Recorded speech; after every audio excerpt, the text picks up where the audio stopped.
Anda memperhatikan ketika ada batu yang melesat dari ketapel, bola yang menggelinding saat ditendang, sepeda yang tiba-tiba berhenti saat direm, benda yang terjatuh dari ketinggian, atau daya angkat dari seorang atlet angkat besi?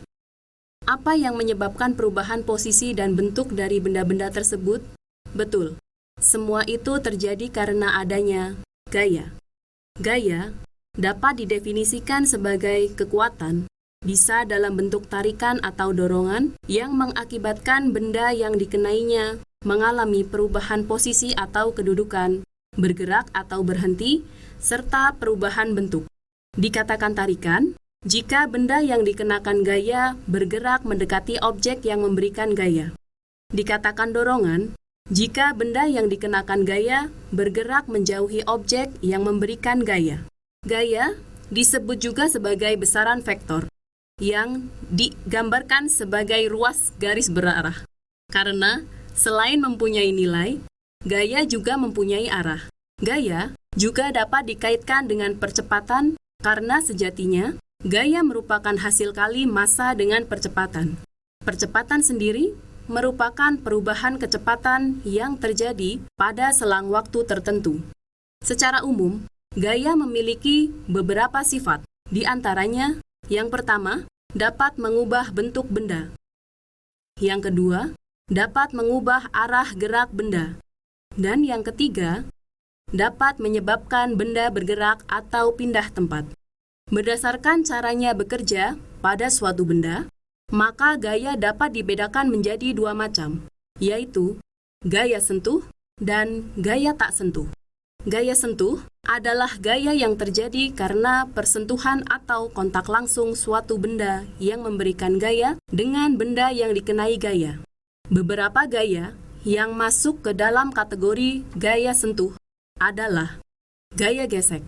Ialah gaya yang timbul dikarenakan adanya gesekan antara permukaan dua benda atau lebih. Gaya pegas ialah gaya yang ditimbulkan oleh benda yang mengalami pemampatan ataupun perenggangan. Gaya otot ialah gaya yang ditimbulkan akibat kerja otot manusia dan hewan. Sementara gaya tak sentuh adalah gaya yang terjadi tanpa adanya kontak langsung antar benda yang memiliki gaya dengan benda yang dikenai gaya. Beberapa gaya yang masuk ke dalam kategori gaya tak sentuh adalah gaya magnet. Ialah gaya tarik atau tolak yang ditimbulkan oleh benda yang bersifat magnet. Gaya gravitasi ialah gaya yang ditimbulkan oleh benda untuk menarik benda lain ke arah pusat benda yang bersangkutan. Gaya listrik merupakan gaya yang ditimbulkan oleh muatan-muatan listrik atau arus listrik. Dalam kaitannya dengan pengukuran gaya, kita mengenal Sir Isaac Newton dengan hukum Newtonnya. Hukum Newton 1.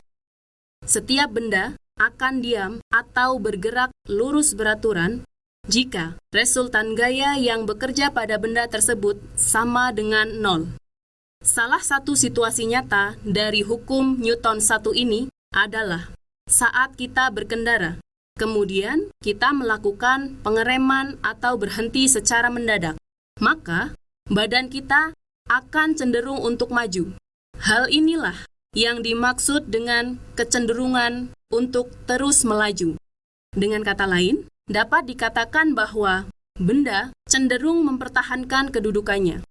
Secara formulasi, hukum Newton 1 dapat dituliskan sebagai resultan gaya atau jumlah vektor dari semua gaya yang bekerja pada suatu benda akan bernilai 0, dinotasikan dengan sigma F sama dengan 0. Hukum Newton 2.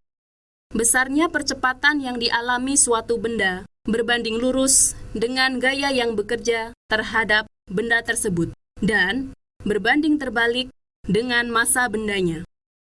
Salah satu contoh hukum Newton 2 adalah ketika kita mendorong suatu benda yang diletakkan di atas meja. Benda tersebut akan melaju sesuai dengan besar gaya yang diberikan. Jika gaya yang diberikan lemah, maka benda tersebut akan melaju perlahan. Namun, jika gaya yang diberikan cukup kuat, maka benda tersebut akan melaju lebih cepat dari sebelumnya. Berdasarkan konsep tersebut, percepatan yang timbul pada suatu benda karena dipengaruhi gaya yang bekerja pada benda, besarnya akan berbanding lurus dan searah dengan gaya dan berbanding terbalik dengan massa benda. Hukum Newton 3. Setiap ada gaya aksi yang bekerja pada suatu benda, maka akan timbul gaya reaksi yang besarnya sama, tetapi arahnya berlawanan. Untuk memahami konsep tersebut, kita bisa melihat dalam kehidupan nyata. Misalkan, ketika seseorang yang berdiri di atas papan roda melempar bola ke arah depan, maka roda akan mengalami reaksi berupa mundur sebesar atau sejauh gaya lempar bola. Maksud dari hukum tersebut ialah